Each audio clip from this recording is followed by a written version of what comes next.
రథసప్తమి నాడు ఆకాశమంతా నక్షత్రమండలం రథాకారంలో ఉంటుంది. అందుకని దానికి రథసప్తమి అని పేరు. ప్రతి సప్తమి తిథి నాడు సూర్యకాంతి చాలా విశేషంగా ఉంటుంది.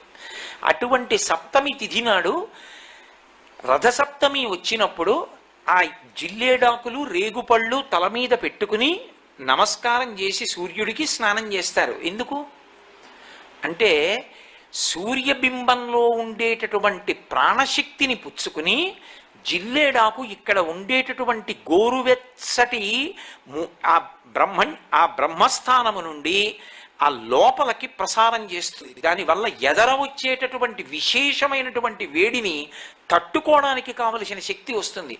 రేగుపండుకి ఓ లక్షణం ఉంది, పీడ తీస్తుంది అది. అందుకే పిల్లలకి భోగి పండగ నాడు చిల్లర పైసలతో కలిపి రేగుపళ్ళు పోస్తారు. భోగి పీడ పోయింది వాళ్ళకి అని. అంటే వాళ్ళకి ఆ పీడ పోతే వాడు భోగం అనుభవించడానికి యోగ్యుడవుతాడు. ఆ తేజస్సు నిలబడుతుంది. ఈ లోకాన్నంతటినీ చెక్కేవాడు ఎవరంటే సూర్యనారాయణమూర్తి. అంతటి మహానుభావుడు లోకంలో లేడు. అటువంటి బింబాన్ని మాంసనేత్రంతో చూడడానికి అనువైనది సూర్యబింబం ఒక్కటే. ఏ ఇతర భగవత్ స్వరూపాన్ని మాంసనేత్రంతో చూడడం కుదరదు.